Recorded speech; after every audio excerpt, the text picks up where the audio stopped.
Good evening. This is Nanama Pukua, the fund manager. This is the next in my series of videos on why investing matters. In my last video, I think I talked about sustainable investing, touched a bit on that. Today, I want to talk about real estate investing. I have previously touched on REITs, which is Real Estate Investment Trust. But today I want to talk about real estate directly. REITs are an indirect route into property. So buying shares in a special company, which is a REITs, which is set up to manage a portfolio of properties for the rental income directly. And there are special rules governing that. But today I just want to focus on real estate. So going directly into real estate property. Real estate is the piece of land and any man-made or natural attachments to it. So structures, it could be water, rivers, lakes, or buildings, bridges on the land. That is real estate. The categories, there are 5 main categories. So you could have residential real estate. So these are homes, people live in property mainly for homes. You could have commercial, so mainly things like offices, hospitals, schools. Or you could have industrial, mainly for manufacturing, plants, etc. Or you could have special use ones. So things are places for bridges, cemeteries, that sort of thing. Or you could have just plain old land, which is just land lying idle for fallow, for agriculture, etc. There are several routes into real estate. So as we've talked previously, there's the indirect routes, which is through the REITs, real estate investment trusts, or some exchange traded funds. Or going directly into property, so buying a piece of land, building the property, or buying a property for rental, or just buying a property for residential purposes or for a particular use. There are quite a few characteristics of real estate. So typically real estate are, land is immobile. You cannot move it. Land here is land. That gives you the special character. You cannot move land from here to any other place. It's indestructible. So apart from environmental degradation or things like the sea eroding the land, it's you cannot destroy the land. It's land. That makes it very valuable assets. It's also quite unique. So land here is land. The land here is not the same as the land in the next world, even in the next field. So it has a very unique characteristics. There's other economic characteristics, like it's very scarce. So the land across the world, the supply is fixed. We cannot, apart from reclaiming lands from the oceans. So if you reclaim it from the ocean, the water size gets smaller and the land gets bigger. But apart from that, the supply of land is fixed. It's permanent. Apart from it being degraded due to environmental issues, land is land. It's permanent.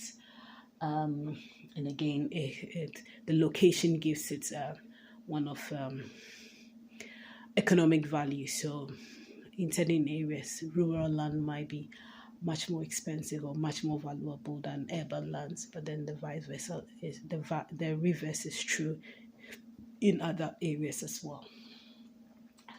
The advantages of having real estate is it provides, just like the rate, it provides a steady income stream.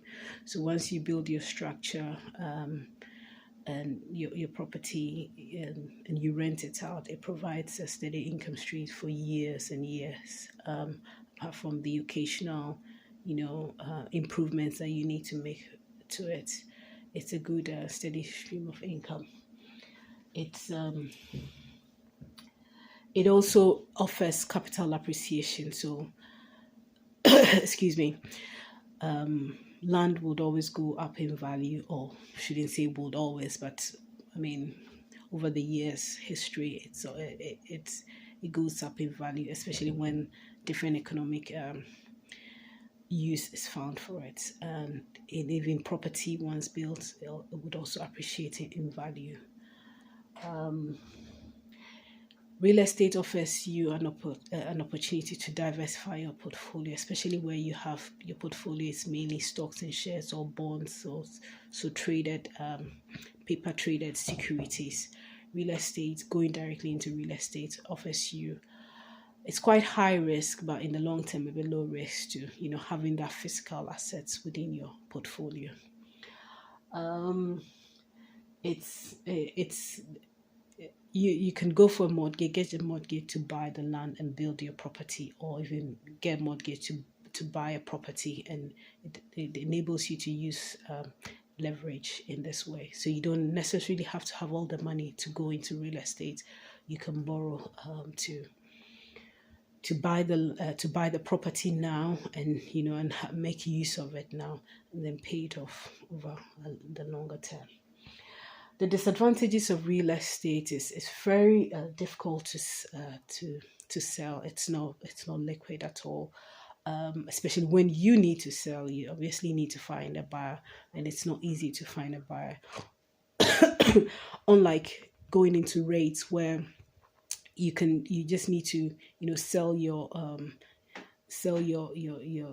stocks or your units in the trust back to the the price maker, or the market maker or market taker on the platform, in the stock exchange. For real estate, you need to find a willing buyer to buy, and especially in times when the market conditions are not favorable, it might be quite difficult to find buyers. It requires big capital outlay, so you can't, well, people save to buy their property, but then it takes a long time. You can leverage for this, but then you need big capital outlay. So here, when you go into real estate investment trust REITs, it enables you to buy smaller units or use smaller investments to get into the property market, as against going directly where you need a big capital outlay. The other disadvantage with real estate is, especially when you're having when portfolio is getting bigger, it requires active management, and also it requires expertise to do this. So one, you need it. You can't build it yourself, but then you need the expertise to have a bigger property portfolio, and also to manage it as well, and that's costly. Local conditions also play a huge factor in any real estate market. So it depends.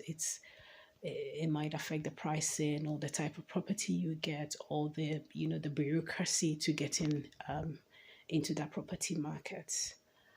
Some of the important things about real estate industry in general is it's quite an important aspect of any economic activity. There's a huge value chain depending, or a huge industry depending on it, with directly and indirectly. So not only the construction sector, but then you have the wider construction support activities, as well as indirectly financing, legal, surveying, property managers, sales, etc. So there's a huge industry dependent on real estate industry, and it's housing stats. As if you listen to the financial news, it's always one of the key metrics being talked about when they're talking about the economic activity. So the real estate is quite an important industry or investment to make.